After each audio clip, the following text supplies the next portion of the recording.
तो अभी हाल ही में नई दिल्ली एक बहुत बड़े इवेंट का सेंटर बना, एआई इम्पैक्ट समिट। दुनिया भर के लीडर्स, टेक की दुनिया के बड़े बड़े नाम और इनोवेटर्स सब यहीं जमा हुए थे।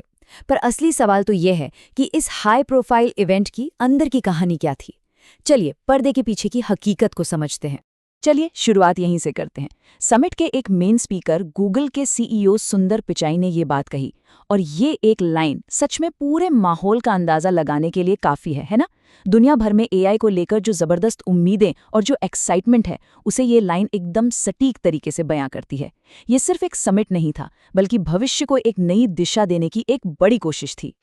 तो असली सवाल यही है, जब पूरी दुनिया की नजरें नई दिल्ली पर टिकी थीं, तो आखिर इस भव्य आयोजन में हुआ क्या? क्या सिर्फ बड़ी बड़ी बातें हुईं या फिर कुछ ठोस नतीजे भी सामने आए? चलिए इसी की पड़ताल करते हैं। ठीक है, तो सबसे पहले समझते हैं उस भव्य दृष्टिकोण को, उस वादे को जिसके साथ इस समिट की नींव रखी गई थी। देखिए, ये सिर्फ टेक्नोलॉजी पर कोई एक और मीटिंग नहीं थी। नहीं, ये एआई के भविष्य के लिए एक नैतिक और दार्शनिक रोड मैप तैयार करने की एक बहुत ही महत्वाकांक्षी कोशिश थी। इस पूरे समिट का जो मूल दर्शन था, वो था सर्वजन हिताय, सर्वजन सुखाय। और ये सिर्फ एक नारा नहीं है, बल्कि एक बहुत गहरा विचार है जो इस बात पर जोर देता है कि एआई का फायदा कुछ गिने चुने लोगों तक ही सिमट कर ना रह जाए, नहीं, बल्कि इसका लाभ पूरी की पूरी मानवता तक पहुंचे। अब इस दर्शन को हकीकत में बदलने के लिए पूरे समिट को 3 सूत्रों पर आधारित किया गया। पहला, लोग, मतलब एआई को इंसानों की भलाई के लिए काम करना होगा। दूसरा, ग्रह, यानी एआई को पर्यावरण का दोस्त बनना होगा। और तीसरा, प्रगति, जिसका मतलब है कि एआई से होने वाले फायदों का बंटवारा एकदम बराबरी से हो। ये एक ऐसा ढांचा है जो एआई के विकास को एक बहुत ही साफ और दमदार दिशा देता है। और फिर इन सूत्रों को एक्शन में बदलने के लिए बनाए गए 7 चक्र, या कह सकते हैं 7 थीमैटिक एरिया। एआई के संसाधनों को हर किसी के लिए उपलब्ध कराने से लेकर एक सुरक्षित और भरोसेमंद एआई बनाने तक, हर एक चक्र का एक खास मकसद था। मतलब ये सिर्फ फिलॉसफी नहीं थी, ये एक ठोस एक्शन प्लान था। तो एक तरफ तो ये शानदार विजन था, ठीक है, लेकिन इसका ठोस नतीजा क्या निकला? यहीं पर सामने आती है नई दिल्ली घोषणा, इस समिट का ऑफिशियल और सबसे जरूरी परिणाम। ये नंबर, ये अपने आप में एक बहुत बड़ी कहानी कहता है। 91 देश और इंटरनेशनल ऑर्गेनाइजेशंस एक साथ आए और इस घोषणा पत्र पर अपनी सहमति जताई। पता है ये क्या दिखाता है? कि दुनिया एआई के भविष्य पर मिलकर काम करने के लिए कितनी तैयार है। ये समिट की एक बहुत बड़ी कूटनीतिक जीत थी। और ये घोषणा पत्र सिर्फ कागजों तक ही सीमित नहीं था, इसमें 7 बड़ी ग्लोबल पहलों का जिक्र है। एक मिसाल लेते हैं, ग्लोबल एआई इम्पैक्ट कॉमन्स। इसका मकसद ये है कि अगर किसी एक देश में खेती के लिए कोई कामयाब एआई मॉडल बनता है, तो उसे आसानी से दूसरे देशों के साथ भी शेयर किया जा सके। ठीक वैसे ही ट्रस्टेड एआई कॉमन्स सुरक्षित एआई बनाने के लिए जरूरी टूल्स देगा। मतलब यहाँ वाकई में ठोस योजनाओं पर काम हुआ। कागज पर तो सब कुछ शानदार लग रहा था, लेकिन हर बड़ी कहानी की तरह यहाँ भी एक दूसरा पहलू था। जमीनी हकीकत कुछ और ही कहानी कह रही थी। अब हम इस कहानी के उस हिस्से में चलते हैं जहाँ चीजें थोड़ी उलझ जाती हैं। मनी लाइफ का ये कोट पूरी सिचुएशन को बस एक लाइन में समझा देता है। एक हाईटेक समिट जो भविष्य की टेक्नोलॉजी पर बात करने के लिए था, वो खुद बुनियादी इंतजाम संभालने में फेल हो गया। मतलब विडंबना देखिए, ये बात किसी से छिपी नहीं। ये स्लाइड दिखाती है कि विजन और हकीकत में कितना बड़ा फासला था।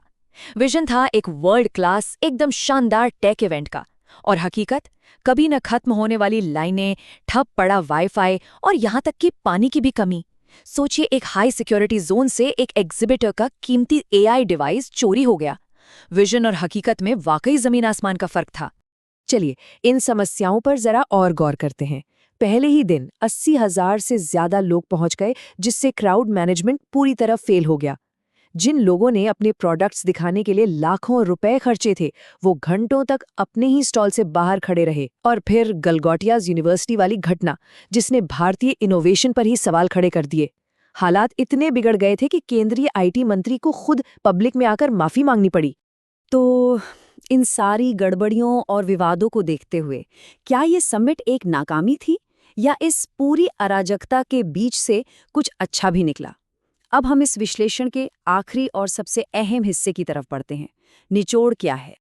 देखिए, तमाम मुश्किलों के बावजूद इस समिट की जो सबसे बड़ी कामयाबी थी वो थी जियोपॉलिटिकल।